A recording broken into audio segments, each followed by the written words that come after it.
There's a slight sad news of Professor Bharadwaj having passed away yesterday, one of our former directors. So we'll start with a 2-minute silence, please, and standing up.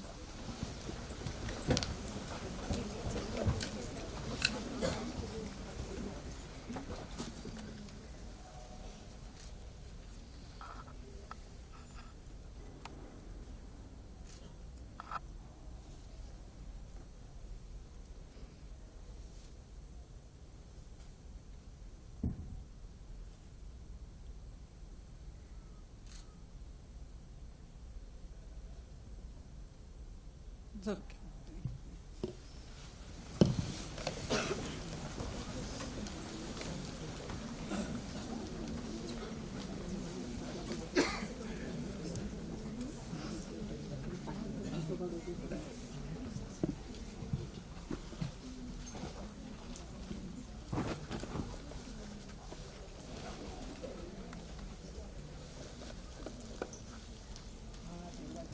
Good afternoon and welcome to this third Professor D.T. Lakdawala Memorial Lecture.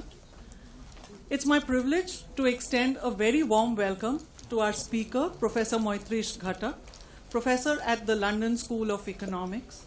Welcome to all our former directors, senior professors of the department. I see quite a mix of generations over here, and it's great to have all of you with us. Colleagues from the department, colleagues from other departments of the university, and from colleges across the city of Mumbai, and of course our student friends. A few words about Professor Lakdawala and the department to set the stage for this program. Professor Lakdawala was appointed lecturer in economics in the Bombay School of Economics in November of 1943. He wrote his thesis on justice in taxation in India, with special reference to Gujarat, was a distinguished economist, an authority in public finance and international economics in India. He was the recipient of the Dadabhai Nauroji Award for his distinguished work in economics on 2 occasions. His involvement in the policy arena is evident from the many important positions that he held. While he was at the department, he was chairman, Cost of Living Index Committee, Government of Maharashtra, chairman of the Working Group of Fiscal Financial Matters, member of the 5th Finance Commission, Government of India, member of the Review Committee of Tariff Commission, Government of India, member of the study team of Financial Administration, member of the study team on state finance, center-state relations, member of Central Wage Board for cement industry, member of the Central Wage Board for port and dock workers, president All India Economic Association. But the very important position that he held after he left the department was that he was the deputy chairman of the Planning Commission from June 1977 to February 1980. He was also founder director of the Sardar Patel Institute of Economics and Research. In 1989, a planning commission set up an expert group under the chairmanship of Professor Lakdawala. His untimely demise on 16th April of 92 occurred prior to that report being submitted in 1993. Another significant policy work by Professor Lakdawala was the new Consumer Price Index series and Bombay Working Class, released in 1990. This report was prepared by Professor L.K. Deshpande, and we are delighted that Professor Deshpande, former director of the department, is here with us today. Thank you, Professor Deshpande, for coming in.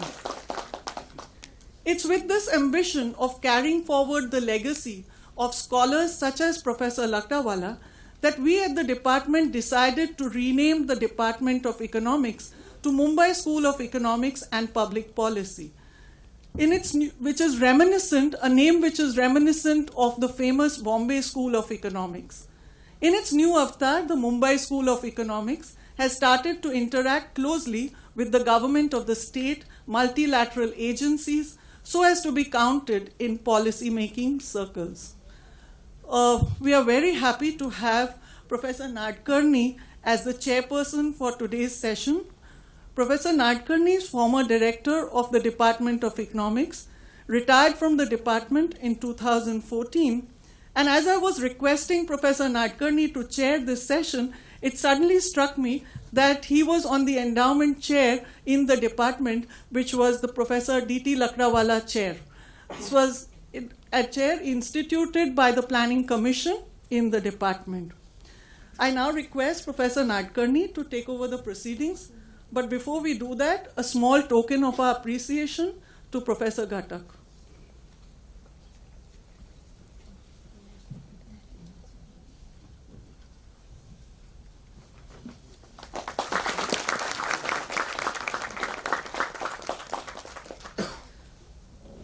So, Professor Nadkarni, the floor is yours.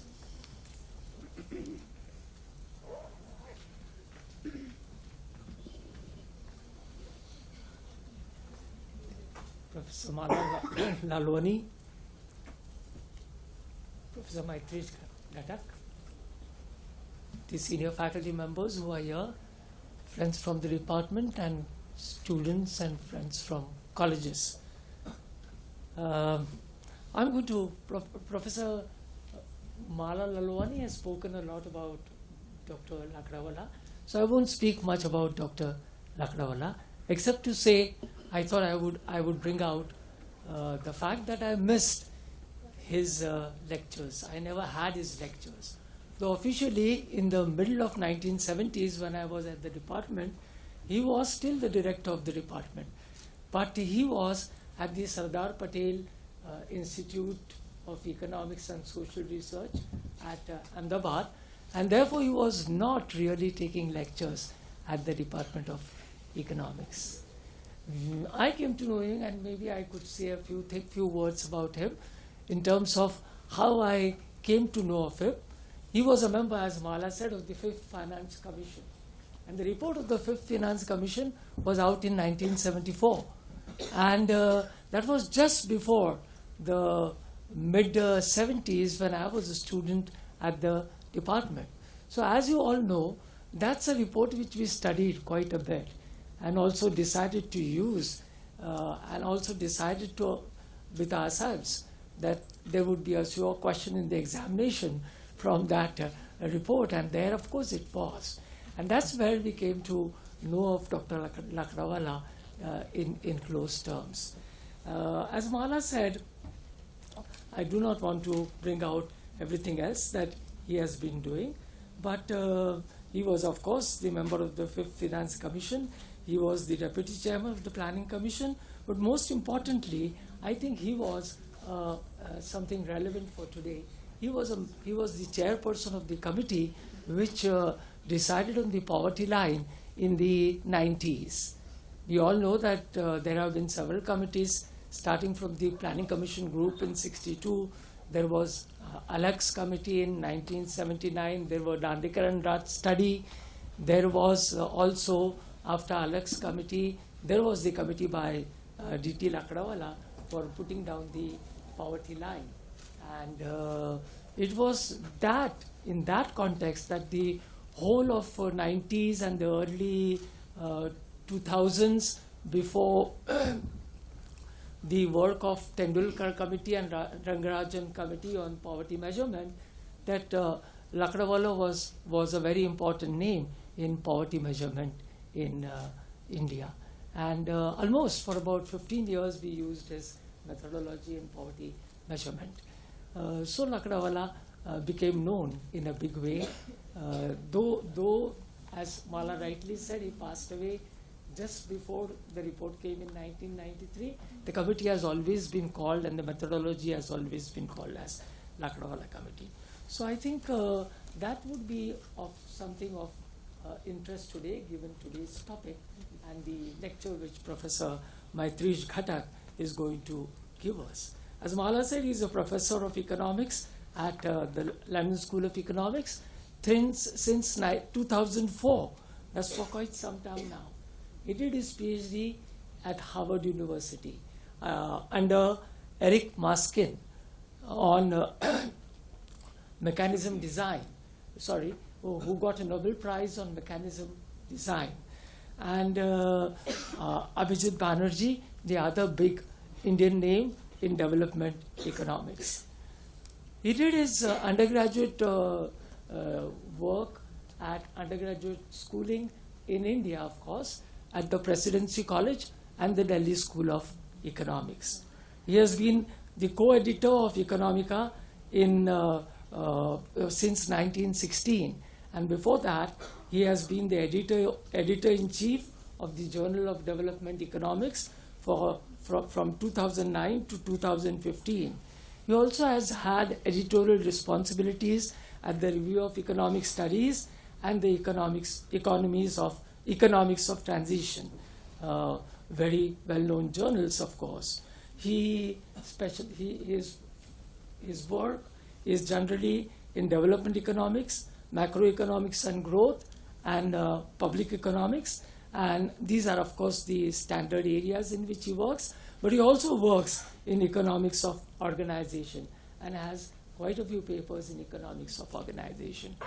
But to my young friends here, I would urge that they should go and read two of his papers. I can't call them papers, but two of his write-ups which are available on his blog, and they are also available on the LSE page. He has a page for himself on LSE, and the two papers that I am referring to, which the young students here must read, are My Most Unforgettable Teacher. He speaks about Pinaki Mitra, who was a teacher of mathematics in his college days, was it? In his school days. And he speaks about how he converted him literally, perhaps, from being a lover of literature to economics via mathematics. This makes a very interesting reading. The other paper which I would ask you all to read is freely available, by the way, on the blogs, including many of his academic work, which he has just put up. And the other one is Memories of Presidency College, which, of course, brings out, he was in Presidency College since 1986, that's when he entered. And it was a kind of time when nationalism was out of Calcutta. But 1989 had not yet happened. We all know what happened in 1989 at the global level. But still, there was a solid group of leftists, and he defines leftists as those who were left of CPIM. And there were many such groups. CPIM was then the ruling in West Bengal. And you must, there's no point in me telling you, but it makes a very interesting reading, and you must really go through it yourself. He is staunchly bilingual, using his own words. That is, he writes, of course, rigorously in academic journals. He writes in popular journals, not only in English but also in Bengali, which I think is quite a thing. And I think I would end by saying that I think he would. I still need about one or two sentences, and I think when I think I should read out something about Lakdawala, which Professor Sandesh Rao, who was also a director of this department, wrote when Lakdawala passed away as an obituary to him. And he was bringing out the kind of methodology, the kind of person, kind of work which Lakdawala did. It was, he would look at the problems from all angles, marshal logic and evidence in examining them, highlighting the weakness of logical conclusion as practical solutions, and then ultimately suggesting feasible solutions and presenting them in simple way. Though the methodology, I am sure, which Professor Ghatak uses, is different from the methodology which Lakdawala used, I find a lot of commonality in the way he works, Professor Ghatak works. He was in the in the Presidency College. He was also influenced by the other great name in India, Mir Rocket. And Mir Rocket is known for relating facts to theory. It's not pure theory. It's all relating facts to theory. And I thought that that is the kind of work which Professor Ghatak is doing, including in the papers which is going to, in the lecture which is going to put forward to us today. He is going to speak on universal basic income, and he's going to speak on the inclusive growth dividend, which I think is something which he develops from universal basic income. And we look forward to his presentation, where he'll tell us about the drawbacks perhaps of the concept of universal basic income, and from there he might perhaps go on to the development of his concept of IGD, which does away with the problems of universal basic income. So Professor Maitreesh Ghatak.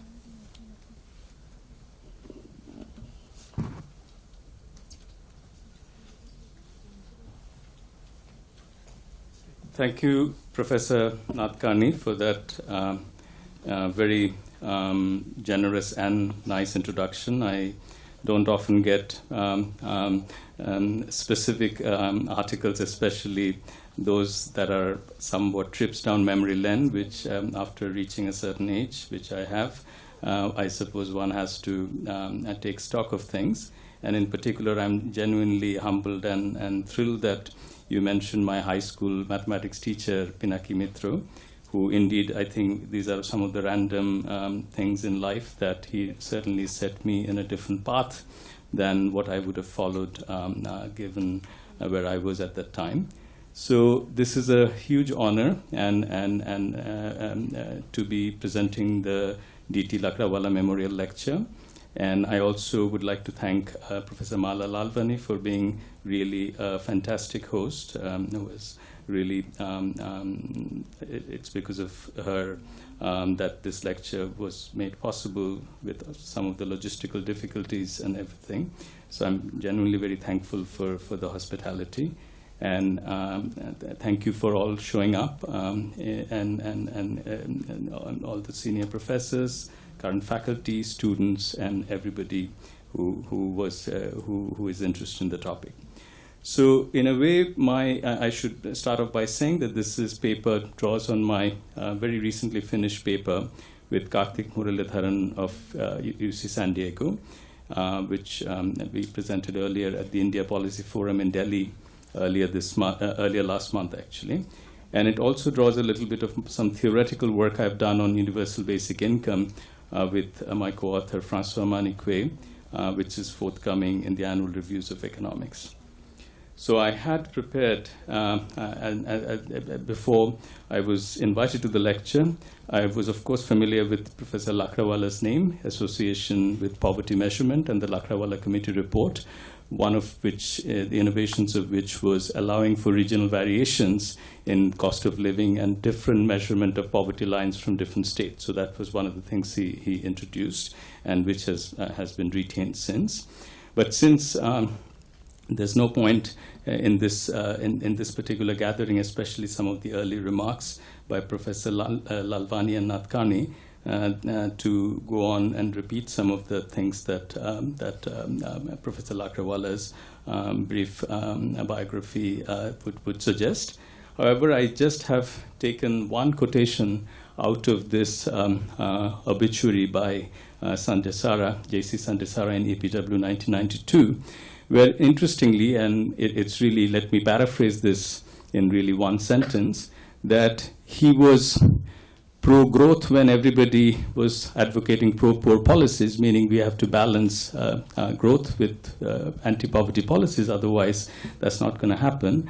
And when he was also pro anti-poverty policies when everybody was talking about growth, which is an interesting way to essentially think about how to balance these two considerations and the interconnection between these two objectives, which really, at some level, really is two sides of the same coin, because growth and anti-poverty policies are related both through a very direct mechanical relationship, that with income growth, everybody's income grows, that of the poor too, but even more subtle interconnections as to the presence of a large number of poor can act as a depressor in the economy through demand and other channels, and therefore there are interesting interconnections that one has to keep in mind.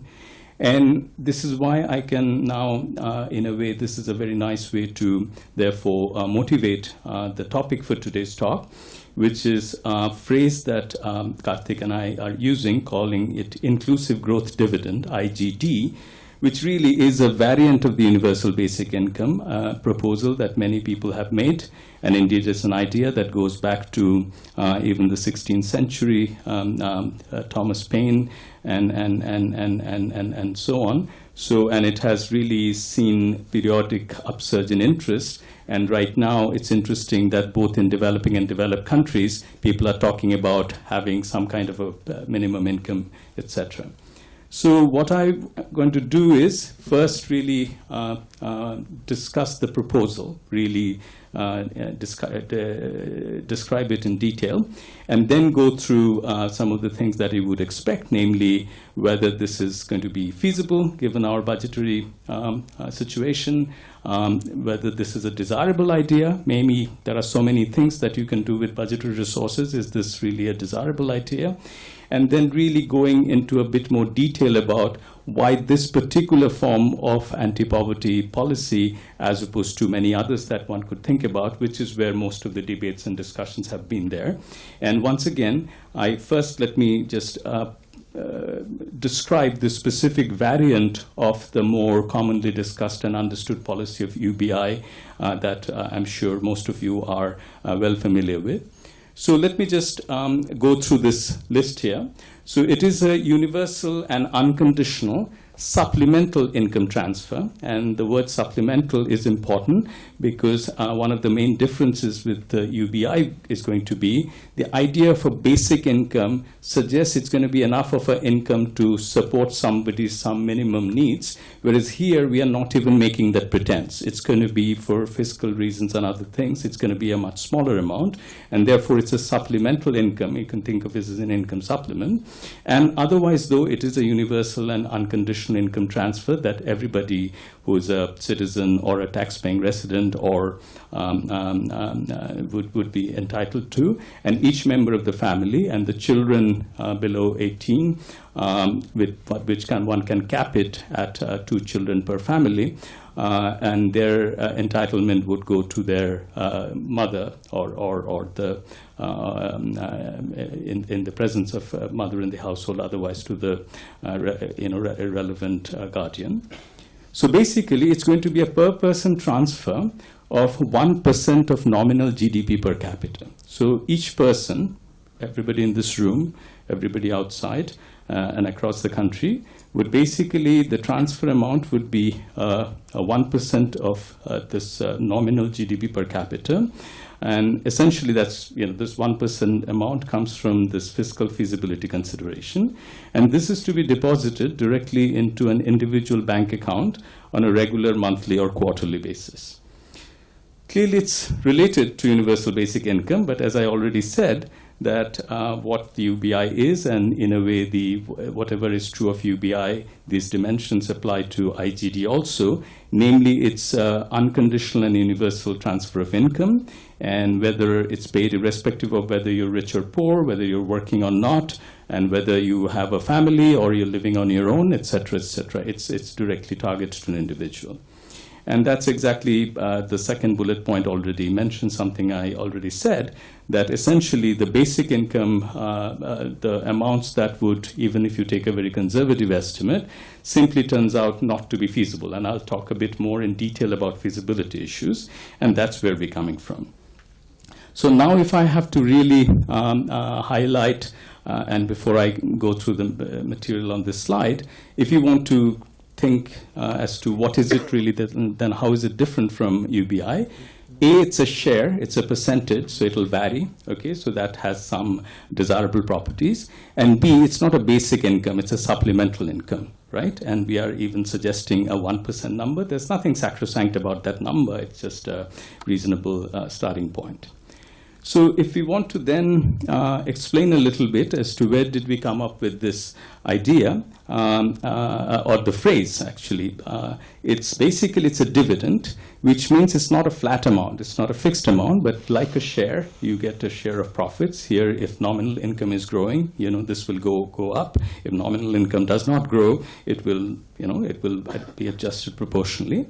And also it's meant to capture, like in your own income stream, you would have typically, unless you're a salaried professional with that's being the most important source of your income, but even otherwise, if you think of, say, somebody's overall income stream, that comes from various sources. So therefore, the idea of a dividend is, if the things that you've invested in are doing well, you get an extra amount. That depends on how those investments are doing. And so therefore, what the connection with the universal basic income, or the variant of that we are proposing, is that it's one component of a portfolio of income streams that people would have, other than whatever you're earning, other government transfers you might receive for other welfare programs.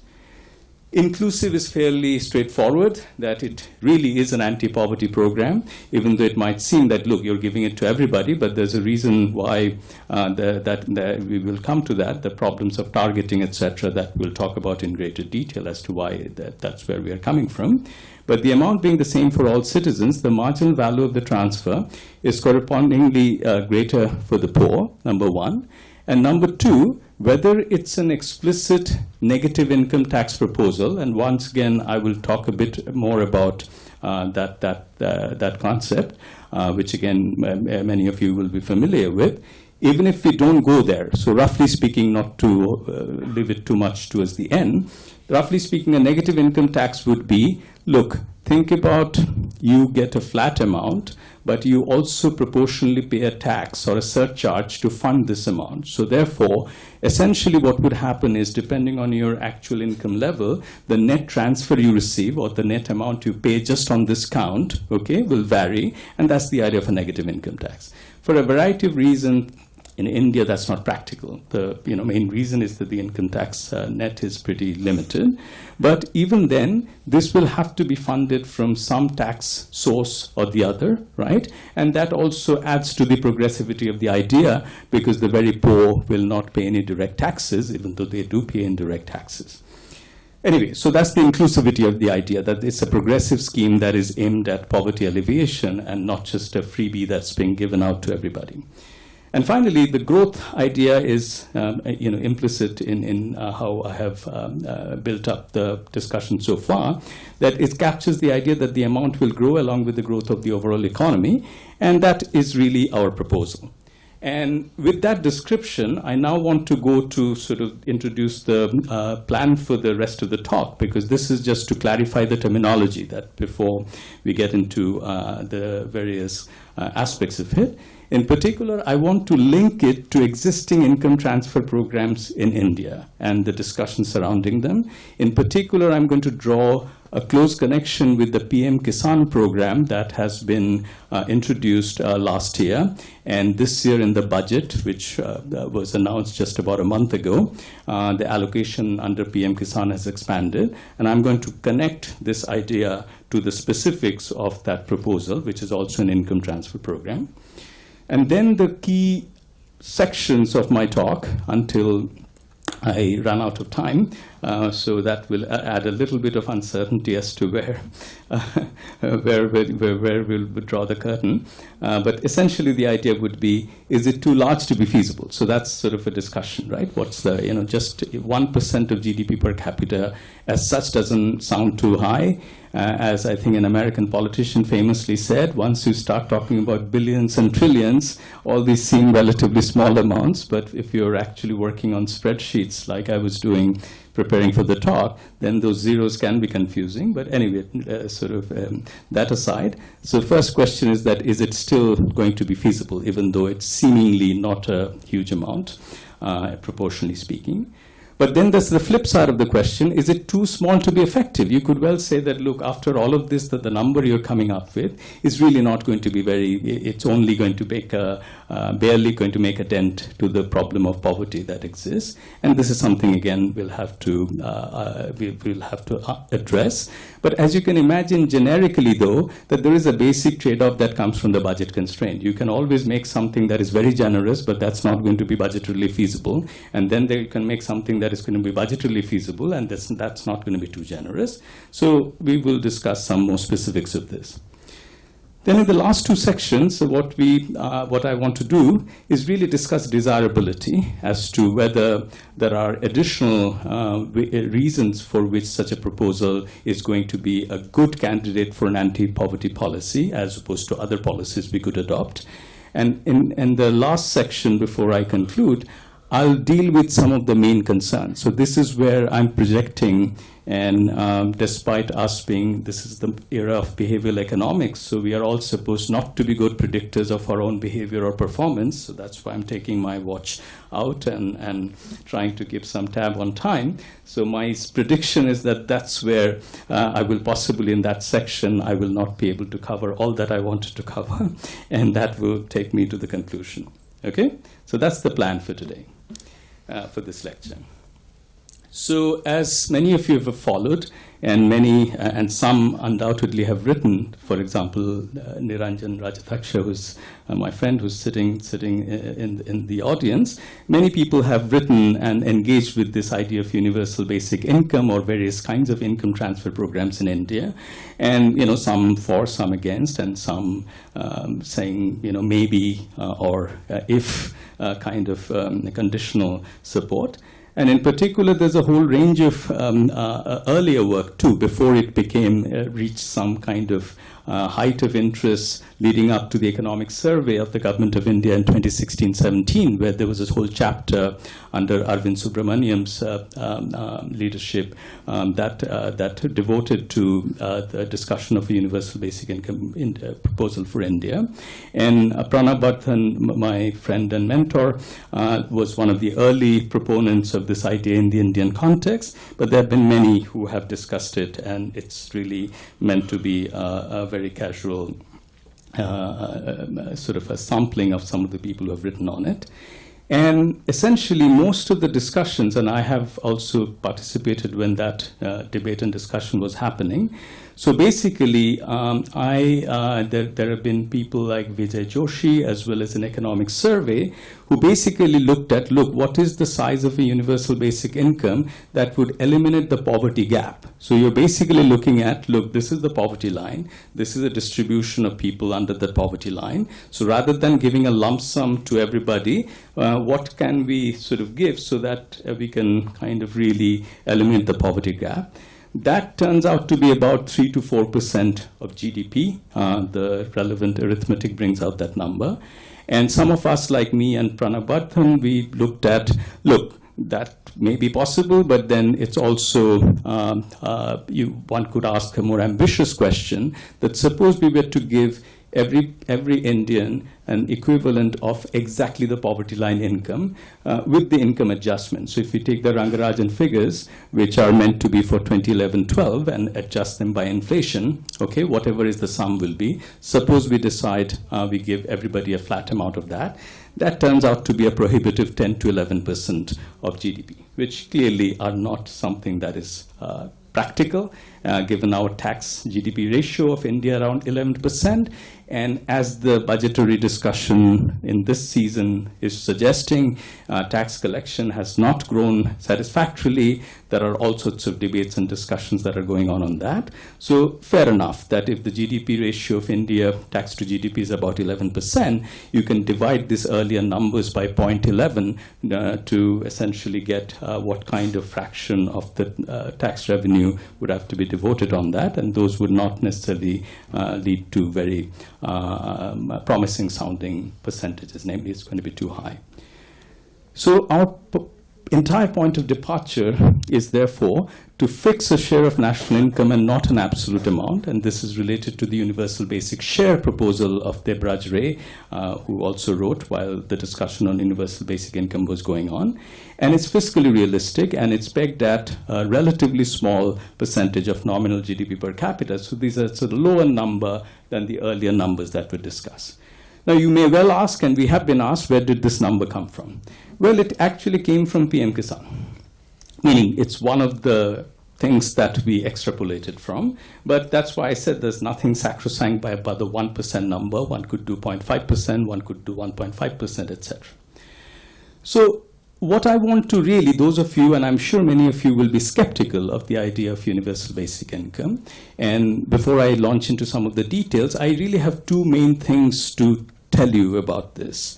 And one could give a conceptual pro and con of UBI, okay?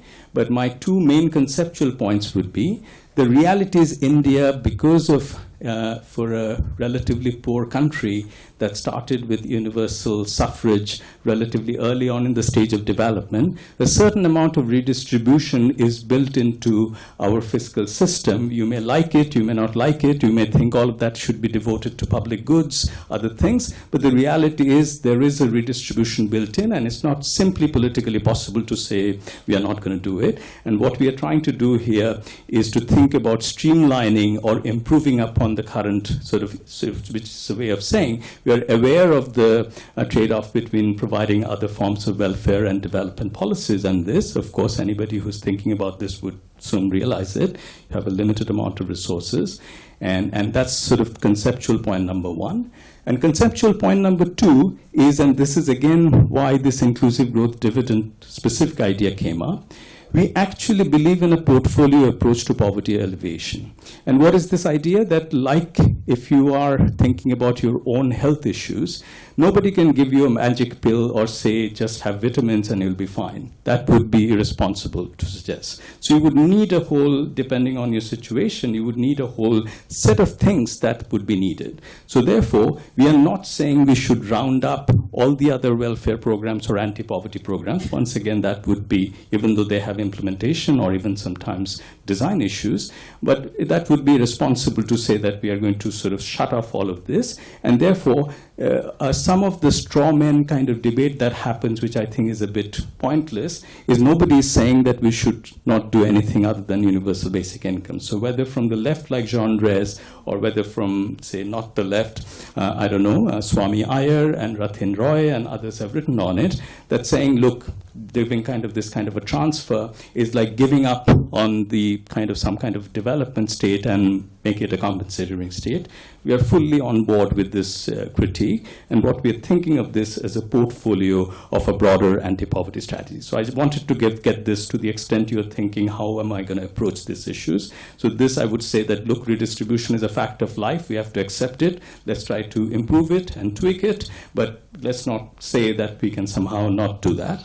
And number two is, we have to think of a portfolio approach, and that should have the flexibility in terms of depending on, in a very backward state where maybe public hospitals and these things are much bigger concern, we should of course have to adjust the overall basket of development and anti-poverty policies to that. And therefore, nobody is really advocating a blanket policy for everybody. With that kind of broad caveat kept out of the way, now I want to say that, look, another way I could kind of get into advocating this particular policy would be, it's a bit of a fait accompli. Why? Because if you really look at the government policy for the last 8 or 9 months, there is a direct cash transfer program that is going on. And not just that, since the re-election of the NDA government, the first cabinet meeting essentially expanded the scope of the PM Kisan. If you look at the budgetary expenditure, the one category in which the growth is literally 3.75 times the allocation, if you look at the numbers, that is PM Kisan, okay? And of course, it is targeted to farmers, and that's why it's called PM Kisan. And our argument would be to essentially scale this up to the entire population and not make it specifically targeted to the farmers. Not to say we shouldn't have other policies addressed specifically to farmers. In particular, the PM Kisan is really an extension of various state government schemes like the Raitu Bandhu scheme, as well as the Kalia in Orissa and so on. And while one has very solid reasons to support pro-farmer policies, given the agrarian distress that is clearly evident, these are not particularly progressive policies, because essentially the RBS is about 4,000 rupees per acre. That's the transfer. So if you have more acres of land, you'll get more. That's not a progressive scheme. And similarly, even under PM Kisan, it was basically would be given to those with family cultivable land holding up to 2 hectares, subject to some exclusions. So there's some attempt at building in a bit of progressivity. But in the current formulation of the PM Kisan, this has been taken out. So now it doesn't matter what your land ownership is. You're basically going to get, and this is where I have to get into the specific numbers, because that's where our specific proposal would be related to. So it's basically 6,000 rupees per year per family with cultivable land holding in the case of the PM Kisan. And essentially now this has been expanded. In particular, now it aims to reach about 14.5 crore farming households, which is roughly half the population, with an assumed average family size of about 4.6. And that is going to essentially cost the sum, and again, at some level, crores and lakhs and crores can be confusing, converted to the percentage of GDP, that's 0.5% of GDP at current prices. This has happened. You may like it, you may not like it, but this is really a policy that has happened. And what we are doing is an increment or an extension of this policy, which you are still absolutely feel free not to like. But my aim for the rest of the talk will try to at least partly convince you. So basically, if you look at, and once it's implemented, even just this expanded PM Kisan, it is likely to be the world's largest income transfer scheme. That's one advantage that we always have, that whatever we do that is, spread across a reasonable size, just by the sheer number of bodies, we can essentially, that's why we have the world's largest number of billionaires and all of that. So here too, this is likely to be the world's largest income transfer scheme. Anyway, now the specific. The per capita allocation of PM Kisan works out to be about 500 rupees per month per household. This is just 6,000 divided by 12, okay? And then the average household size of 4.6 members, and you can adjust it by rural, urban areas, etc. But this is the average household size. It works out to be 110 rupees per month per person, okay? And I know that when we looked at that number too. So when you say 1% of GDP, it seems too much. Where will this come from? And when you look at 110 per person per month, you say, what will 110 rupees per month per person do? And indeed, I'll have a whole set of slides to try to convince you that in Bombay, so at least certain parts of Mumbai, it will not take you very far. But there are rural and poor parts of India where, as percentages of people's monthly incomes or consumption levels, it's not a trivial amount. It's small. Undoubtedly, it's a small amount. That's why it's fiscally not outside the realm of possibilities. But it's also not a completely trivial amount, which would be the case in urban areas. Okay? And basically, this would amount to about 1% of GDP by construction and about 7.6% of total central government expenditure, and a bit higher given the gap between gross tax revenue and government expenditure, something like 8.4% of GTR. That's what the number will come to. So essentially, what we will discuss when we talk about feasibility is assume that the infrastructure is in place. Nobody is saying that the Aadhaar, Jan Dhan, bank accounts, and mobile seeding, etc., that works perfectly, or if we are persuaded that this is a great policy to implement, it will be implemented flawlessly. But it's a reasonable assumption to say that at least some of the infrastructure is very much in place. Okay? So therefore, we will largely talk about the budgetary constraints. Okay? Now, since the political will is kind of already there, that too we think is this a little bit of a window of opportunity, and with the 15th Finance Commission just about deliberating, this might be a time to fold up this discussion into the broader discussion of how to fund a scheme, central, state, shared resources, etc. And we also allow for the fact that, and this is where my co-author Karthik Muralidharan, who has done a whole range of important work in the context of education as well as service delivery using large-scale randomization programs. So I always tease Karthik that we said that, look, if you can't do it at one go, maybe we should take the most backward districts of the country. Say we take the 20% of the most poor districts in the country and start the program there and then scale it up from there. And as I said, that Karthik likes it particularly because that would allow some kind of a randomized trial of the impact of it, including various kinds of general equilibrium effects, interaction effects, etc. Okay? So therefore, again, what I'm trying to say is that it's in the realm of possibilities. It's not an absurd number like even 4% of GDP would be kind of something that a policymaker would just poo-poo away. But this is, I would say, more, especially given PM Kisan, and it is a more sort of realistic proposal. Now, why is it better than PM Kisan? Now, this is a local comparison. I still haven't come to all other development policies and how it compares to that. I'm just saying, look, we are extrapolating from the PM Kisan. So why is it better than PM Kisan? Because it reaches landless laborers and those without formal title to land. Okay, that is a real advantage. And we know that the agrarian distress hits agricultural laborers, those tenants and many others that are not necessarily have formal titles.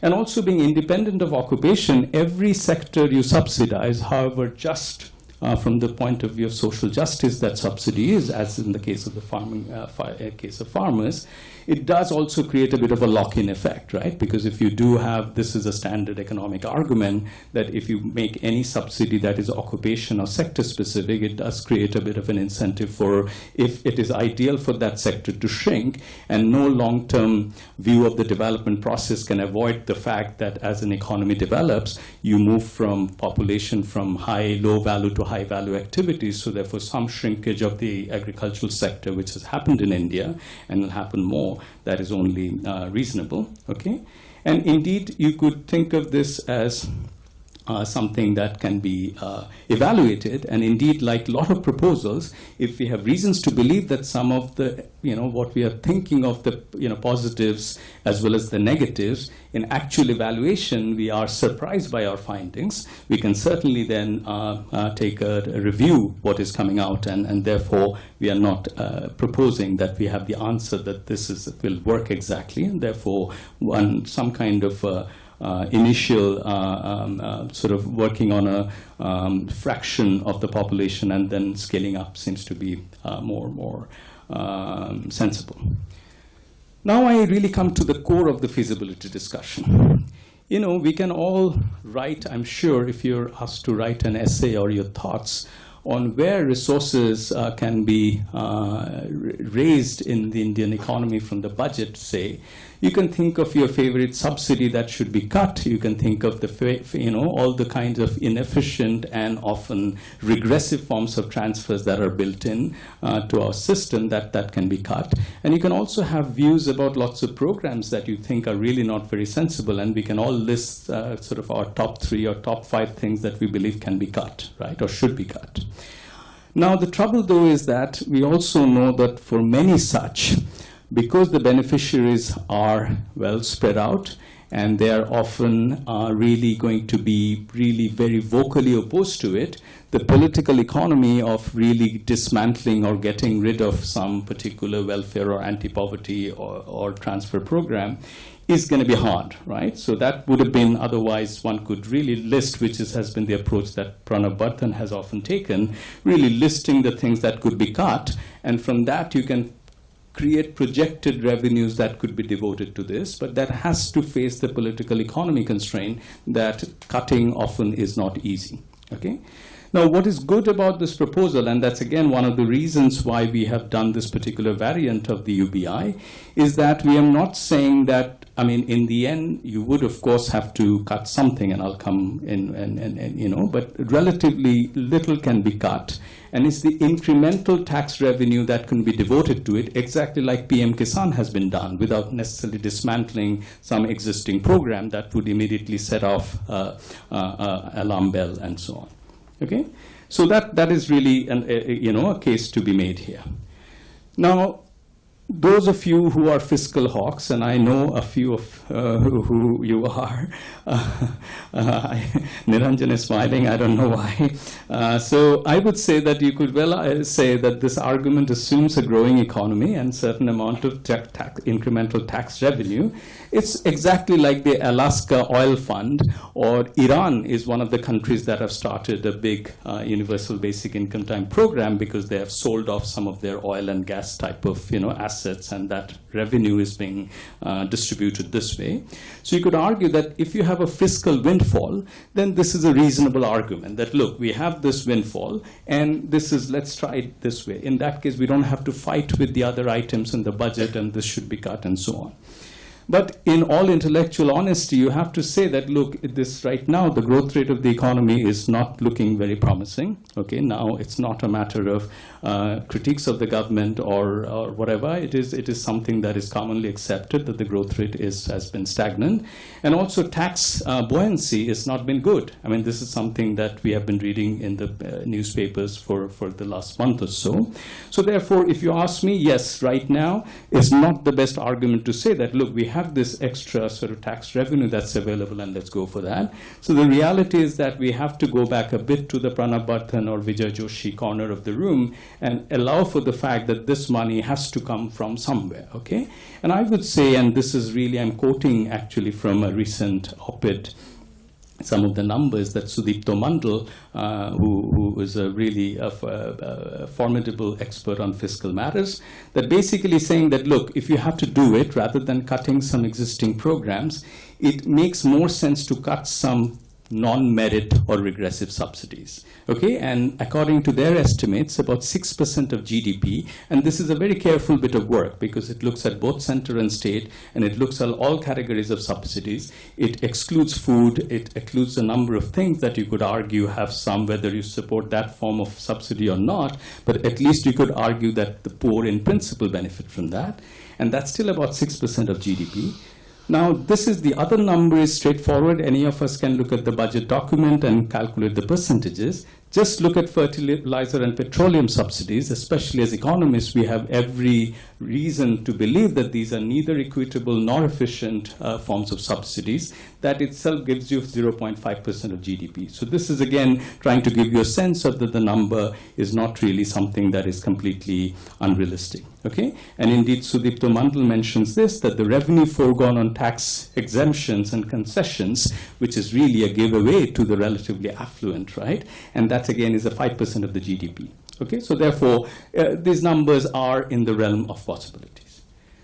Now, I have to get to the other side of this question. Indeed, in the Delhi conference where this was first presented after Karthik and I finished the first draft, most of the comments in the subsequent discussion, when I was asked to respond, I said, reminded me of a story where, roughly speaking, half the rooms thought it was too much and it can't be afforded. Half the room said it's too little and it's not going to be useful. And I said, what can I do here? You guys talk to each other, okay? The too much and the too little guys. But here I don't have the luxury. So let me then try to make the case that it does appear small, but it is not trivial. Okay, that's the case I'm going to make. And look, my task is not easy because it is rupees 110 per person per month. And, you know, I live for long stretches in India. So I have, and I do spend some times in rural areas too. So I have some sense of what the purchasing power is.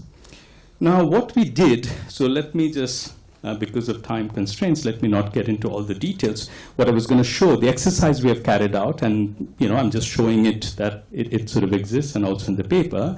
We basically looked at the NSS 2011-12, you know, the last sort of the poverty and household consumption report, and we basically adjusted them for inflation numbers because these are 2011-12. Okay, so we have these fractals, and we have the monthly per capita consumption expenditure, okay, by percentiles and fractals really, and then for rural and urban. What we did was for each of these are actual numbers. So these rupee values, the 734 on the top left, these are actual current rupee numbers, okay, and we can then put 110 as a percentage of the relevant numbers. So this is the exercise we have carried out. But let me not bore you with all those little details.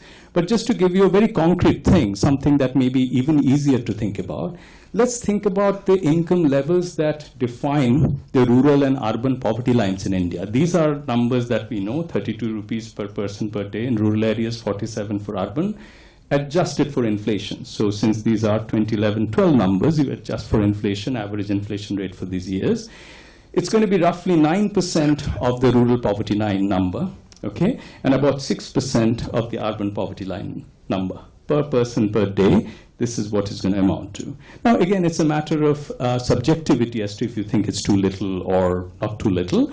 I happen to think it's not too little because, you know, if you really think about a very poor person, 110 might sound like small, but for that family to receive 6,000 rupees a year, and I did a bit of a subjective and really very unscientific experiment by asking around various people that I met who would nominally classify it as urban poor, saying, what does this sum look like to you? And they said, of course, you know, even 110, they didn't say that this is not useful at all. But 6,000 rupees per family per year is not a trivial amount, okay? And there's another way I can make that case. I just looked at the latest MFI report that KPMG has published. And basically what the Indian MFIs are doing, and this is therefore revealing a kind of demand that is there. That's why the MFIs are doing these products. Home consumer loans for MFIs in India basically range from 10,000 to 20,000, and this is a 2018 December report, so these numbers are pretty recent, and these are to be paid off in 1 to 3 years, and with interest rates that average percentage rate that varies from 19 to 24%. So this is, why do I mention this? My point is saying that this sum is not completely trivial. It might, of course, be trivial in certain urban pockets, and of course, to the better off, this would be a very small amount. Okay, so that's sort of our core argument. So now I want to come to, in some ways, the core conceptual issues. So my first part of my talk, which I think I can announce as I've completed, so it's basically linking it to the current policy initiatives like PM Kisan, discussing the feasibility, fiscal feasibility of it, and then trying to make the case that even though the sum is not a huge one, it is not completely trivial from the point of view of the very poor in India. Now I want to come to perhaps the more crux of the conceptual issues, and some of this would apply also to UBI, because remember, the only two ways in which IGD differs from UBI is that it's not basic income, it's supplemental income, so therefore it's a small amount, and it's a share of GDP which varies, which, for example, takes care of some of the concerns like that of Jean Reyes, who's always worried, and I have had lots of discussions both with Jean Reyes and Ritika Khera. There are a lot of their concerns about cash transfers or income transfers of any kind really comes from the fact that this will not be adjusted as time goes by, and that would eat into their real value. So if you tag it to nominal GDP per capita, even though we know that numbers can be funny and sometimes how you manipulate numbers can also be funny, and budget is always the art of some interesting manipulations. That's true everywhere. I would still say this has more of a first-order defense against such a critique. So therefore, what I would say is that given that it's really a variant of UBI in these two dimensions, some of the core conceptual questions are sort of similar. So why cash? You know, and the standard argument is that, or why income, that it gives individual choices. Okay, so that's the standard argument. And why lump sum and not proportional to income? Now, this should be relatively straightforward to figure out, that if there was a costless way of, if every Indian had a little number that came out on his or her cloth that exactly give that person's income, you could do the world's best progressive tax and transfer scheme. Unfortunately, that's not available. Okay, so therefore, I should again try to make this point, because some of the argument really is really, I think, is directed at straw men as far as this goes. No serious proposal of UBI just says you give money to everybody. It has to be funded through some form of taxes, And depending on how you're doing it, it would end up being progressive. So this is not free money that even the richest would get. Yes, it's nominal. At the beginning of if you think about an implementable scheme, if everybody was salaried, at the beginning before your income is measured, you will get this regular installments of your income. But then as your income is registered, you would then have to effectively pay taxes. So your net amount would very much depend on your income. Anyway, so why lump sum and why not proportional? Basically because income or this targeting is costly. And this is something, it's a big debate, why not Narega, which has a workfare as opposed to welfare, and you can think of other forms of targeting. And I do have a slide which I hope to get up, depending on how much time do I have? Okay, sounds good. So I'll go on to that.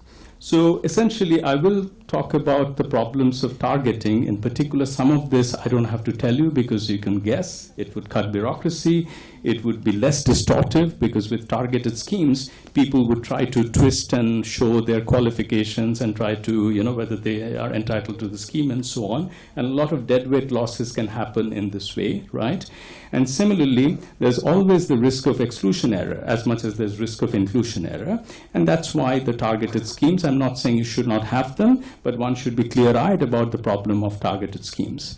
And there's a more subtle point of targeted schemes that I certainly was not as aware of a while before writing this thing, which is most of the time when we think about, and again, this is a slide that will come, but since the thought seems relevant, I'll mention it. When you say you're going to give people free income, they're not going to work.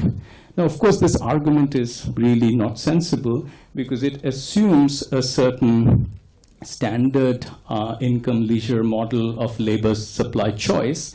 If you're at the margins of subsistence, this even doesn't hold in textbook theory. So one of the things that I show in my theory paper with Francois Manicouet, that even if you forget every other distortion that could exist in labor markets and capital markets, which would make you qualify the standard argument, that income effect. If we all get a big sum, maybe it'll affect how much we want to work, etc. It simply doesn't apply for relatively small sums of lump sum transfers and for people who are fairly close to the subsistence level, right? You can see that for IGD, it's very evident. Who will stop working because that person gets 110 rupees per person per month, right? That's, as we calculated for rural poverty line, that's about 10%, less than that, 9%. So clearly that's not going to be enough. Anyway, so essentially, what are the problems, the targeted schemes that people forget when they're focusing on the potential disincentive effect of these income transfers is, with targeted schemes, there are notches. Even income tax filing, go and check out the number of filers just before rupees 2.5 lakhs, just before rupees 5 lakhs, right? So the point is targeted schemes create steep incentives to try to be on the right side of the threshold so that you qualify for benefits. And therefore, a lot of distortion happens there. And for example, the classic example would be the US welfare system before the welfare reforms, is basically, therefore, it creates a disincentive for you to, because it's targeted, right? And it's conditioned on certain occupational or job search status, that it has its own distortion. So it's not that the lump sum transfer, of course, may have some income effect. And if you're already not so poor, and the sum is substantial, then we can all know of somebody who inherited a big amount of money and stopped working, or got a windfall and stopped working. But otherwise, I don't think it's a very serious argument. Now, essentially, we can say that, and this is really the point about why is it why universal and why not targeted.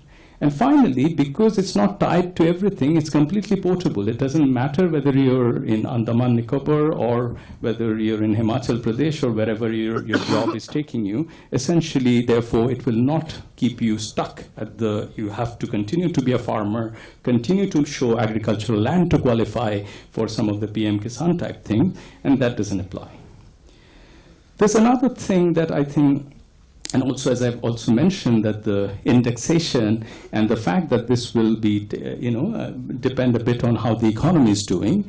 And a side benefit of that, you could say that, look, if you could create a bigger such sum, let me offer a proposal that it's not in the paper, and I'm not even sure if Karthik will agree with this, but I've always thought of this. Suppose you want to launch a big privatization of national assets. There will be the usual sort of, resistance to that. But especially for government assets, if you can sell some of that, that would create a pot, which is exactly how it has happened in Iran, exactly how it has happened in Alaska.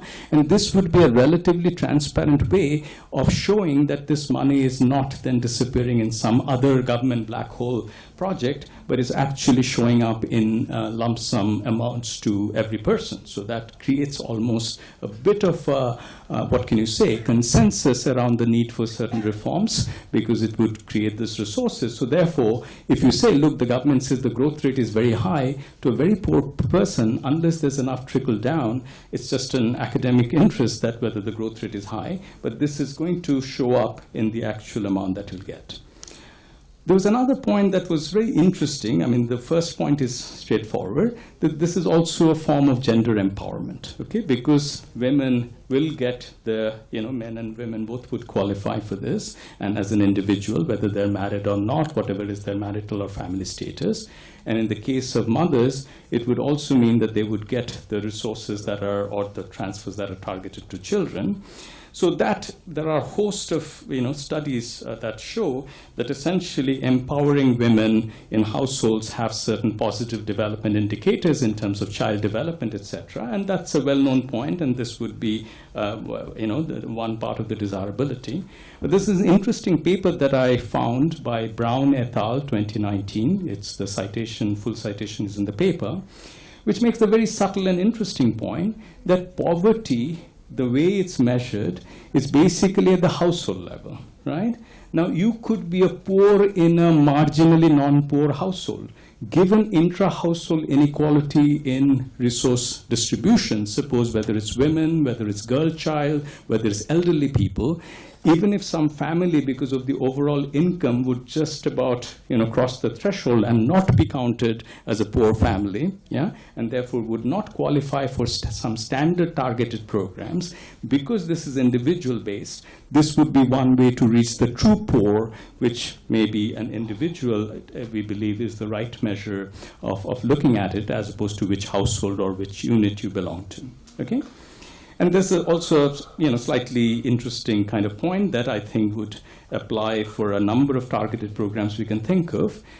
A lot of resistance to the poor, and this I've seen from my own fieldwork in West Bengal, that if certain things that are targeted to a particular socioeconomic demographic, that kind of leads to rank reversal, that those guys now are getting this money, which kind of makes them a bit ahead of us, that actually creates a lot of negativity and resentment and antipathy to those programs because they're not universal, okay? Whereas by construction, an IGD is a fixed percentage amount of nominal GDP that people will get and avoid some of this program. Okay, of course, not to get into a whole controversial issue, job reservations are the most extreme form of this, where essentially would say this horizontal thing is violated, and that creates a lot of whatever is the pro and con of that policy, that would create a lot of resistance to it. So now I want to I don't think I'm doing fantastically in terms of time management, but I'm actually doing better than the most pessimistic estimate I had at the beginning. So I want to now go through some of the critiques of these income transfer programs that people have made and how we address some of them, okay? Now, I can give you a rough preview of what I'm going to say. The first point that we want to talk about is, look, we should invest in public goods. Who can argue with that?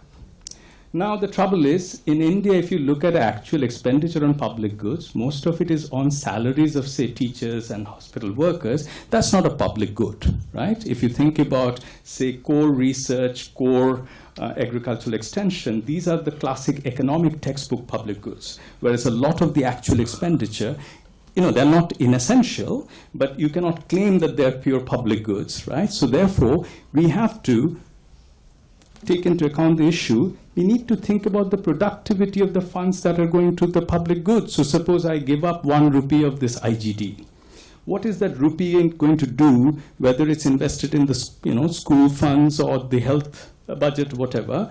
And that is a point you cannot dodge. You cannot just say, look, this will lead to cut of those programs. We have to therefore think about what is the productivity of that marginal money that is going into other things. And that's an important consideration that we're going to make.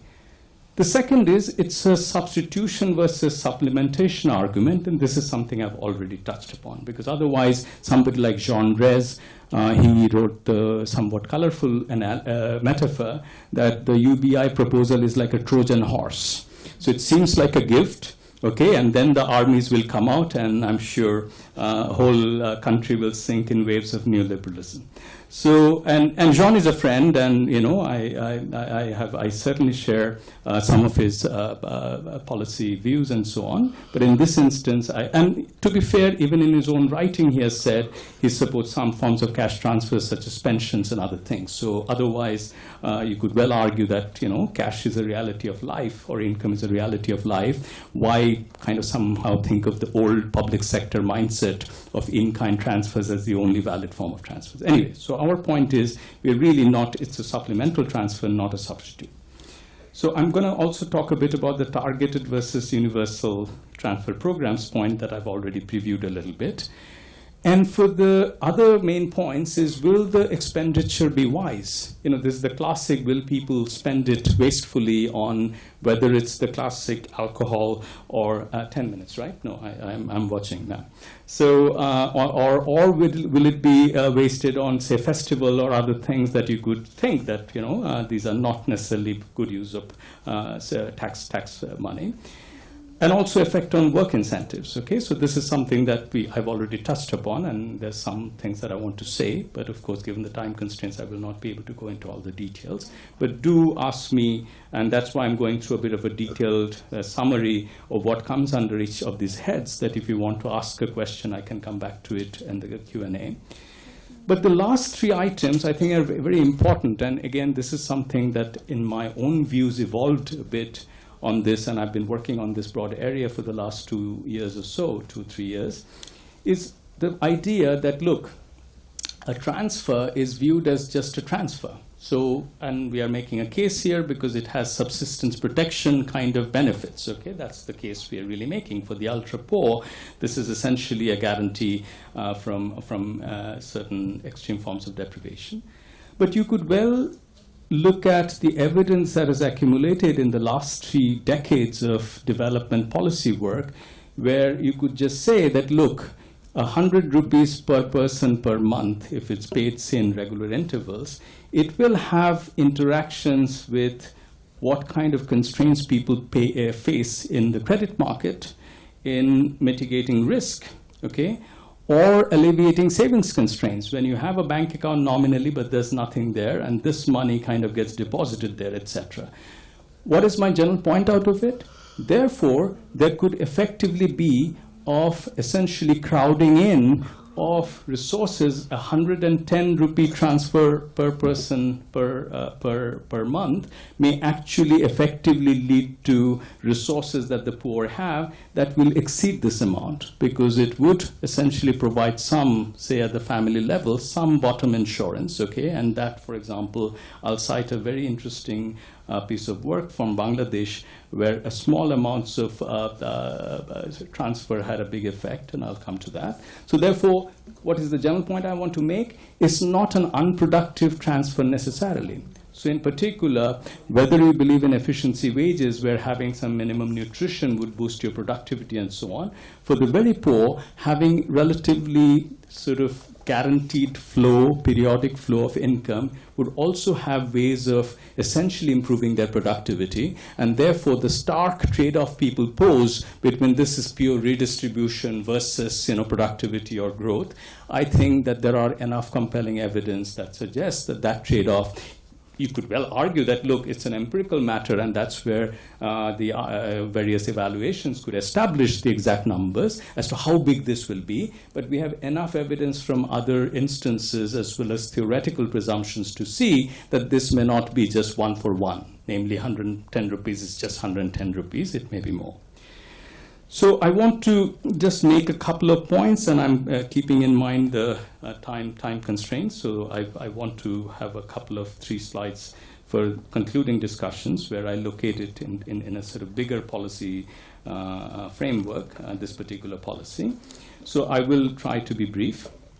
So basically, this is the point that I said at the very beginning, that critics would argue that income transfer essentially crowd out essential spending on things like health, education, etc.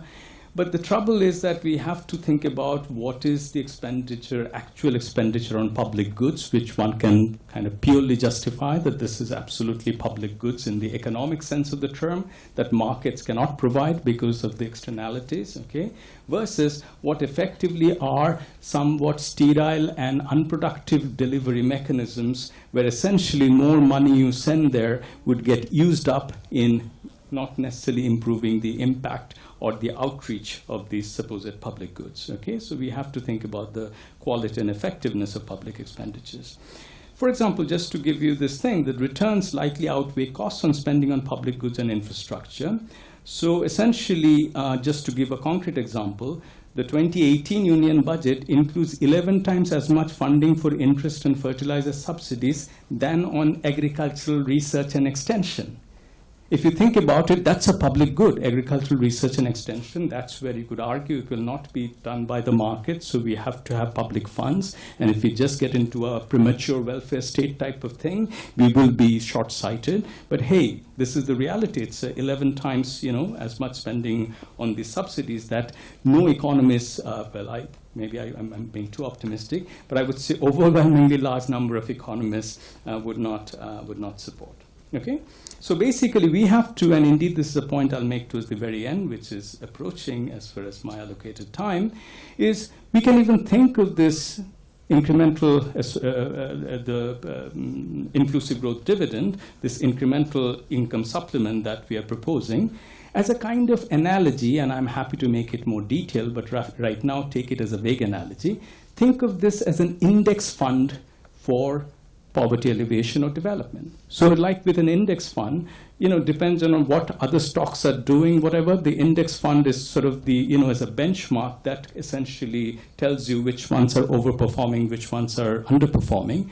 You can think of, once you have evaluations of these income transfers, that you say, look, this IGD, these are the benefits that are realizing. So now to make the case for this other policy, you're going to have to show that this is going to be at least as good as this, because otherwise the poor themselves would prefer this over the other. So that's the sense in which we would make the case. So let me skip some of the details. I've also this is something that is very important, and this is where I think I should just mention this core point, that we are very much aware that if you suddenly stop a program and then do a substitution with whether it's cash transfer, which has been the case with the DBT, direct benefit transfers, and Karthik has done some evaluation of it, the reality is there are lots of hitches. And with people at the very margins of subsistence, this kind of hitches can lead to extreme hardship. So that's why we keep on emphasizing that we do not want to right away cut programs that are benefiting the very poor and then saying you're going to get this IGD. It is a supplemental one rather than one that substitutes because of these reasons. Now, of course, there is this issue of targeting, okay? Now, I've already mentioned this, and this is something I've worked a lot on myself in my academic work, and I have lots of, I've grappled with this a lot. I'm supportive of targeted schemes, so it's not a saying that, some amount of targeting is essential. So at the same time, especially with the state capacity of a developing country, we have to weigh the costs of inclusion and exclusion errors. And the main point that, and this will make you, hopefully, this will make the point very clear, that in my piece with François Manicouet, where we try to give a justification theoretically for UBI for developing as well as developed countries, our conclusion is, in developed countries, the case is more limited because the state capacity is more, and the acute subsistence protection problem is less, which is another way of saying that exclusion errors in a country like India, and we have seen this, I don't need to tell you this, we all read newspapers of some widow dying because she was waiting in line for certain, her Aadhaar not working, whatever. We understand that people are often at the very margins of subsistence, and that's where, therefore, targeted schemes, whether we fold them, whether we expand them, have to be handled with care. In my remaining time, let me not get into these other items. As I said, I want to just show you one thing that I really like, one study, and this is to do with this study, So, as I had already described, my main arguments would have been this also alleviates credit constraints and whether people spend it wisely. The evidence overwhelmingly is they do. The only evidence that exists that people spend unwisely are big lump sum lottery winning type things, and there are actually academic pieces. For example, Guido Imbens has a well-known paper that they study these sudden recipients of windfalls and they're wasted, but not for small amounts. Anyway, this study is very interesting. So my LSE colleague Garrett Bryan, they did this study in Bangladesh where basically they offered people a randomized experiment where this selected group a payment of 600 takas in 2008, which is about $8.50 at that time. Okay, and I have not done the updating to current dollars, but it's not economic history, so we can have some idea of where it stands now. And an additional bonus of 200 taka, approximately $3, if the migrant reported to the survey team at the destination. This is effectively the cost of a bus ride. The impact was surprising. We didn't initially believe it, okay? Because the impacts, and let me not go through this, but in terms of remittances, in terms of people taking it up, and once it stopped, people continued to go in off-season working in urban areas, okay? And that has been an impressive gain out of that. And this leads you to ask the question that, look, we are talking about $11.50 in 2008, so that's a small amount. Why couldn't they save it up? Why couldn't they borrow it from a moneylender? And the argument that these guys come up with, and that's related to this IGD thing we are saying, people are extremely risk averse. If you're at the margin of subsistence, urban jobs are not necessarily waiting for you. We have seen this during demonetization and so on, that there's uncertainty as to in the unorganized sector as to what would be available. And so therefore, at those low levels of income, people, even if it's a relatively trivial cost, people are not taking enough to be doing that. And that's where this transfer can actually have a positive effect. So even when they say, look, this is just rupees 110. Anyway, I will just do my concluding slides, and I will just about keep the time. So basically, this is a summary of what I have proposed, that this is one of a large portfolio of policies, 1% of GDP, avoids many of the challenges of a UBI, and this is also financially in the domain of feasibility. Now, I want to make two broad points, and I will stop. One is, forget this specifics of the IGD that I discussed. I want to make the case that this actually has potential for greater impact because of the following reason. One is augmenting state capacity.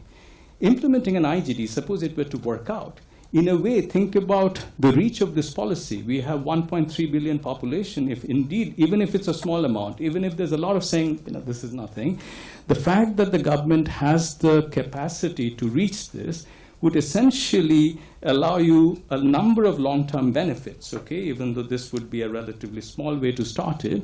One is strengthening of tax collection capacity. Okay, that's a topic of great interest right now, and I will not dwell on it, but that's clearly one of the things.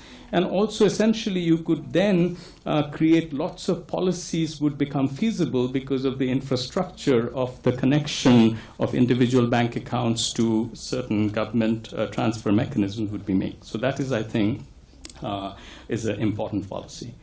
And this point, and this is where I'll stop, this is also essentially going to be a bit of a benchmark for development spending and enabler of choice. In particular, and again, it's speculative, and I will, there are lots of slips between the cup and the lips, but the idea is that once you take the index fund kind of idea, And suppose in a poor Jharkhand area, you say that on the whole cash is not going that far because markets are not that accessible, financial infrastructure still is a bit rusty, and we would much better have certain local hospital being built. Essentially, what would allow you is having some flexibility in tailoring policy to this specific areas, okay? But the IGD, in a way, would give us a benchmark, because otherwise it's all hypothetical. Would you want this versus that? No, I need all of them, right? Now, this would essentially, by allowing this kind of index fund kind of comparison with alternative development policies, we're going to have a much better debate about what the local needs are and where kind of policies can be marginally allocated. Anyway, I will stop here. Thank you for your patient listening.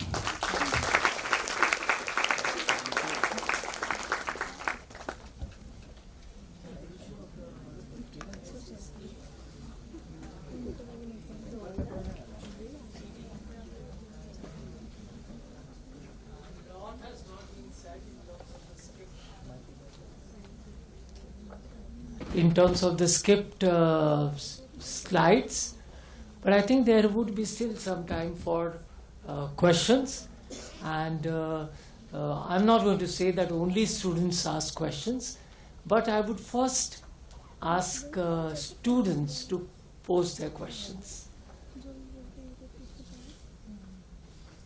Yes, I see one hand up there, please. Yes. Good evening, sir. Very enlightened by your talk. You said the differential factor between targetability and proportionality is, it is a bureaucratic hurdle to do it.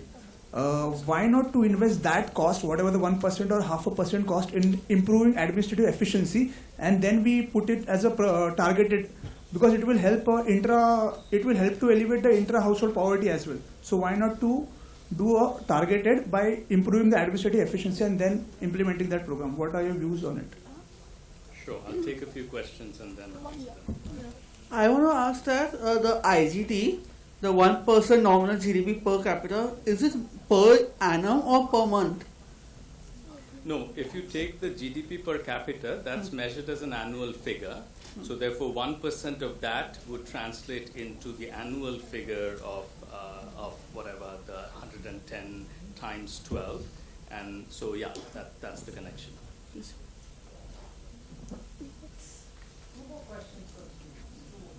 In the context of the proposed IGD being percentage of GDP, do you think that it provides a link and a middle ground between the development versus GDP debate, as in Amartya Sen's development model and Jagdish Bhagwati's growth debate? So I think it provides a middle ground. Do you think it does? Okay, I'll take a few more and one more, yeah.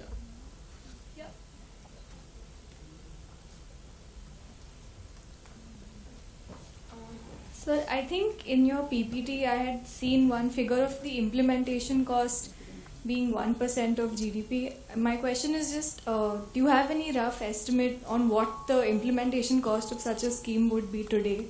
Or is that flexible as well, or something like that? No, let me take, we'll have a second round. So let me, in a way, there's some relation between the first question, other than the clarifying remark about what is this 1% GDP per capita figure really, how does it relate to the 110 per person per month? So as I have already answered that question, that the GDP per capita is an annual figure, so therefore it relates to an individual exactly by multiplying 110 by 12. So about the first question, look, I don't think there is, without any evidence, we can think of, a million ways in which we can improve the state capacity of India. So therefore, if there was sufficient evidence, if we do feel that given all the problems we have seen, and not everything is a problem, India's journey on the whole is a positive journey. It's a journey of progress despite bumps and disappointments. So I am not the one to say this only what we've seen are problems. But the reality is I don't feel that 1% of GDP per person, if you invest that in the state capacity, without a very compelling bit of evidence, I would say that if you think about people who are living in the margin, because at some level, in fact, I gave a related lecture in the India International Center in Goa a couple of months ago, and while Professor Nathkani has been very gracious and relatively agnostic about his own take on this, the chair in that thing was again extremely gracious in the hospital, but while introducing me, he said he thinks this idea doesn't work. So that kind of, and he even said that this is like Band-Aid on the problem of poverty. So that was an interesting way. I had to then start my talk when the chair introduces me very warmly and otherwise very graciously, but then said he's going to talk about something that I don't believe works. It's a Band-Aid on the problem of poverty. I asked him, do you have Band-Aid in your house? So my point is we need Band-Aids. I mean, so long as we, and my point being here is, look, abject subsistence is a consideration. So it is true, as much as when somebody is extremely, in ill health, giving a good meal is helpful. It's not going to make this person Olympic athlete, okay? Which is to say that for a full development of the capabilities of an individual, which in a way is the big picture philosophical view of development, that is expanding the set of capabilities, and I will come to the Sen point that one of you raised. The point, though, is that so indeed we should do experimental studies on improving state capacity, and there are already several on how Narega is paid directly to the bank beneficiaries account. Abhijit Banerjee and Clement Imbert and a bunch of people have done those evaluations, and we should keep going at them. But it's a bit like, I don't think we should necessarily economizing on having an income stream, to really deal with the problem of exclusion, potential exclusion, and the problem of abject poverty and subsistence. It is, take it, if you want to call it a Band-Aid, you can call it Band-Aid, you just want to, so my point is, whatever it takes to keep people afloat, I think the the grounds of from the humane point of view and other things, the argument is compelling. But therefore, why have this fight? I mean, it's a bit like if you want to help a relative, would you want to say, why don't we improve our families, extended families, maybe information exchange network better, because that way this member would not have been in such bad shape. And this is meant to be a light-hearted example, because your basic point is valid, that there are so many different ways in which we should experiment and try to improve delivery of things. But I don't think this is an item whose expense this should happen. Okay, and we should therefore think about lots of ways in which improve tax compliance, lots of ways in which we can improve targeting, etc. Growth versus development. I mean, this is absolutely core philosophical issue, and I was trying to I was trained as a theorist, and most of my work is kind of conceptual, but with development, you always have to sort of deal with data, the real world, and it's always a mixture. But of course, we need to locate it in the bigger map, conceptual map of the broad discussions about growth versus development, and that's a fair point. So the way I look at it, and indeed I've now made a habit of saying this so often that at some point I think at least some of my students will revolt, is the following, that I feel like, think about the development of a child, or think of the development of a human body. So from a child to a human, a full-bodied adult. There are so many things that are needed, right? And therefore, as I said, that the state of expanding the state of capabilities is a very broad way of thinking about it, and that I do believe is the most satisfactory view, as much as the country reaches its potential, a human being reaching the potential in lots of different ways, including rights and freedoms, and of course basic human capital and all of that. That should be, in some ways, that seems to be the most compelling view of the development process. Everything else is instrumental to it. So in the fight, say, between growth and redistribution, clearly you can say that, look, as much as if you spend all your budget on food, then what are you going to spend on other things? So similarly, if you devote all your policies to growth, then clearly trickle down, A, is the evidence is not strong enough for trickle down, and B, it takes a long time. So what are going to happen to the rest of the population, right? So therefore you have to balance these considerations. And so therefore that would, my broader point is, so given this conceptual view of development, we need to think of a whole plethora of policies, which include improving state capacity. I think that's a very good point, because a lot of problems would be less if you have better state capacity of delivering. Think of Norway's welfare system and tax system versus India's welfare and tax system. And again, I'm not saying we can overnight do that, but there's no need, there's no harm in aspiring from some of the best practices and try to do better, okay? And therefore, that's very much true. But I would say, therefore, if you really ask me to locate it in this big picture thing, this is clearly a redistribution strategy in its purest and simplest form. It's a lump sum transfer, and from Econ 101, we know lump sum transfers and taxes have certain beneficial properties. And essentially, you can say that why so? Well, nobody is thinking that giving this money will make this person not poor. Clearly, especially for the sums we are talking about, that is not the case, okay? But I would say this, the advantage of this is, and this is where some of what I had listed, it is a protection against subsistence failure. It is really for an abjectly poor person. It's preventing child, in the case of, say, children or very vulnerable groups within the poor population, from extreme form of deprivation that could lead to death or stunting. So this is really coming from that point of view. Of course, after that, you need human development type policies. You need infrastructure deregulation to stimulate private business, because that would create jobs and also generate tax revenue. So I really view it exactly going back to the child developing an able-bodied adult. Rather than fighting among these things, we should have a much more harmonious goal into really short-term poverty relief of a very abject kind versus development of human development measures, education, health, then improved infrastructure, deregulation, make economic life simpler, and also make some of the state, how we deal with the state, that to be simpler rather than going through layers of bureaucracy, which would foster investment, etc. So that's where I would place it in the growth development kind of landscape. Okay, implementation. So I didn't fully understand the question and my interpretation of that question, and if it doesn't answer it, do feel free to clarify. Yeah. So it's basically 1% of this is really the budget. It's not an implementation cost. I would say the correct term would be that's the allocation, because that will go to the poor. So of course, implementation, it will be a bit more. And our main point is with the JAM kind of infrastructure in place, Jan Dhan, Aadhaar, and mobile money system, one would hope that compared to almost any other government program, the extra implementation cost hopefully will not be large. But this is exactly where we have to be humble, we have to be agnostic. We have to therefore try it out at a smaller scale and see how this is working out, and then one would have more reasonable estimates. About 2 or 3 other questions. If somebody is making a comment, please be very brief. You need to ask a question.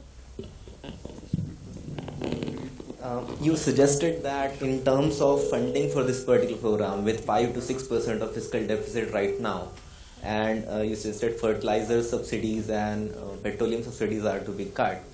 One might argue that these are important subsidies from the development perspective, because the personal disposable income is kind of dependent in a number of ways.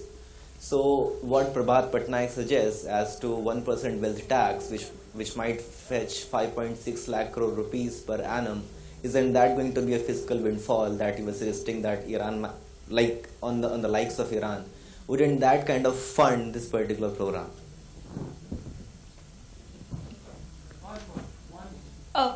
Can I ask? Okay.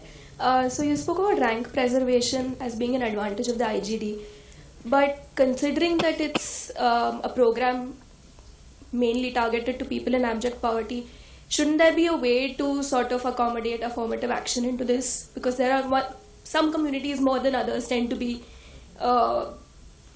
like victims of abject poverty. So is there a way we can make this more affirmative action?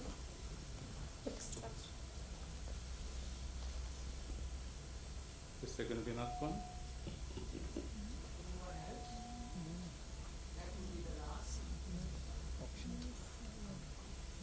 Okay. So I would say I was baffled by the fertilizer and petroleum subsidy kind of defense. I'm sure, even though I often disagree with Professor Patnaik, I hope that he has not advocated this should be maintained, because that doesn't seem like a particularly strong leftist cause. But the point, though, is because, and just to repeat what I said, and I'll come to your main point of the wealth tax, but what I'm trying to say is that, so if you tell me that, look, it's 5%, close to the CAG reports have shown that the actual deficit is higher, and indeed preface this a lot by, I showed you the 11% number of GTR to GDP and etc. So anybody who's seriously looking at the numbers would realize the fiscal difficulty. So that's why I started with PM Kisan, right, 0.5, and then it's a matter of doubling, and I showed you which are the categories it could come from. So I personally think fertilizer and petroleum subsidies should be gotten rid of. I think this is, whether you're coming from the left or the right, it seems to be the right approach to take, because if you take the more standard neoclassical logic, it's a distortive thing. Anytime you distort prices, that is obvious reasons why, often public sector, zero. One of the things, for example, my co-author often puts it very pithily. When you look at poor people switching to private schools where, where they pay money, as opposed to public schools where there's no fee, right? And often it's negative fee because you get midday meals and stuff. What does it tell you about services where basically people actually are paying to avoid something that has a negative price? Clearly there's a quality problem. My broader point being, even if your objective is completely poverty alleviation, and suppose that's all we care about, that we want to make lives of the very poor better, which, for example, is clearly one of my main policy objectives when I think about these issues.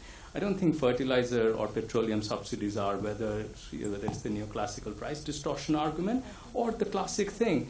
Who uses more fertilizer? Well, the richer farmers. Who uses more petroleum? So why would you want to give them more money proportionally? That just doesn't seem, but that was not your core point, but I'm just, leaving that aside.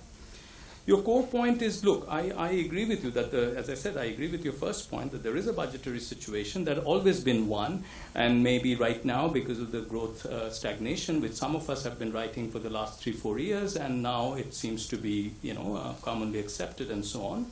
I agree that this is not something that will be easy. We have shown certain ways, but I'm not denying that there is a fiscal difficulty. Now, about the wealth tax, I do believe in inheritance taxes. I do think that there are conceptually strong cases to be made of having an inheritance tax. But otherwise, I'm just worried at this point. And again, I'm really coming from this more from a left of center or social democratic, point of view here. I do worry about, given India's overall state capacity and the political economy issues, we have to be careful about improving certain tax enforcement things. But otherwise, I don't really think that without thinking, just to give you an example, would you tax land? Land is one of the primary forms of wealth people will have, right? I don't have to tell you the million or billion farmer marches that will get started and so on. So my point is, it's not that I don't believe in it, and inheritance taxes are an obvious way that one can improve upon and kind of try to enforce. But otherwise, just taxing wealth would lead to, we already have a exit of, I don't know what was that number, all this ultra-rich Indians who have essentially, because whether it's demonetization and some of this tightening of certain enforcement measures, we have an exit of capital. Okay, so therefore, we have to balance things. You cannot talk about low growth rate, 5% deficit, we need to have income, etc. Then you want to have big taxes on capital or wealth.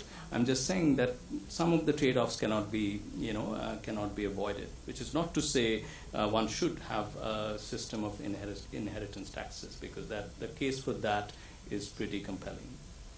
And affirmative action. Okay, so short answer to that question is, look, the entire spirit of IGD or UBI is to avoid this. So therefore, it's almost like if you're I don't know what would be a good analogy, that in some ways I'm exactly trying to propose an incremental policy that gets away from the targeting problems which is not to deny, I mean, who can deny all the various dimensions of social inequity that exist, whether it's gender, whether it's many other dimensions in a community, caste, etc. My point, though, is then we get into targeting. Because think about it, that's what we are talking about. So we can think of an ideal policy where the amount that you get, say, let's call it, say, S. S depends on a number of indicators: how much income you earn, which demographic or social group you belong to, which region you belong to, etc., etc. You can come up with lots of hardships. The trouble is we have to, and like I was saying, that I'm not unsympathetic to, say, certain types of, say, long-term capital gains taxes. We can certainly, these are all in the realm of discussion that we can and should have, right? In having more parity between, say, income taxes and this is the old Warren Buffett kind of comment that, I don't know if you have read this, but his basic point being in the US, and that's true in India also, long-term capital gains taxes are so low, effectively he pays much less taxes than his secretary or, for that matter, his janitor. So because their taxes are mainly on labor income, whereas his taxes are mainly on long-term capital gains. So I'm not saying we should not have a rational system of taxes where avoids double taxation, but having some parity between different sources of income and having taxes. Okay, but coming back to that, I would say there are lots of ways in which one can think of targeting, and in India we have a history of various targeted schemes, and their success is a mixed bag. And therefore, I would say, if you ask my instinct, that I've always supported more universal policies in the sense that as a first line of defense, which is to say that, look, this is something, they're universal, so they're reaching all the groups, right? But after that, that's an entirely different discussion topic, and whether it's gender-related policies, caste, and other things. I'm not saying we should not have that discussion or have some of those policies, but it's a bit orthogonal to the thrust of what is this paper that I talked about and my lecture. Therefore, that would take up a whole set of issues to be discussed in a reasonable way.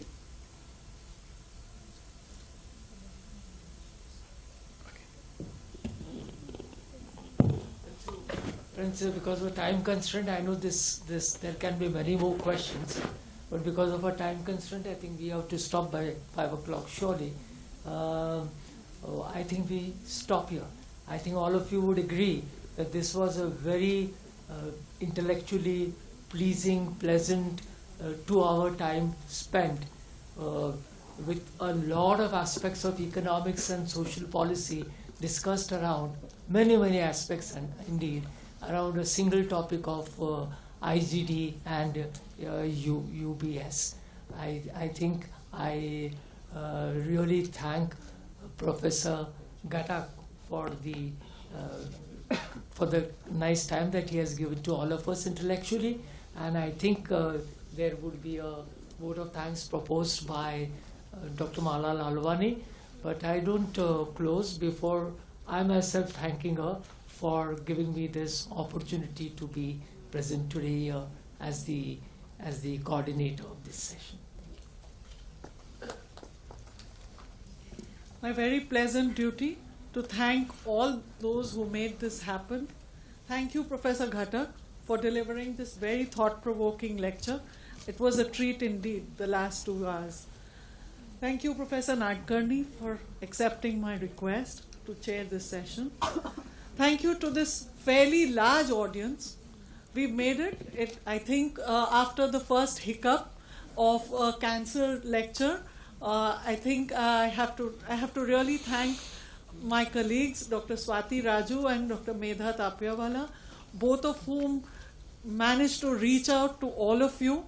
And doing this all over again wasn't easy, but thank you very much for doing this for us. We have to thank Rain Gods for having listened to our request. We've learnt a lesson. August is not the time to have these programs. But having said that, it's also been a blessing in disguise. We've also learned that we can cope with a lot of these hiccups, and we've made it happen in a big way with the kind of audience that we've got. I think thank you very much to all of you for being here. Thank you to the office staff, Ajit Patil, who spearheaded a lot of this, the person who's doing the video recording for us, a lot of people who work behind the scenes. None of this is possible without their help. So thank you very much, all of you. And before you leave, of course, there is a cup of tea that awaits you. So thank you, everyone.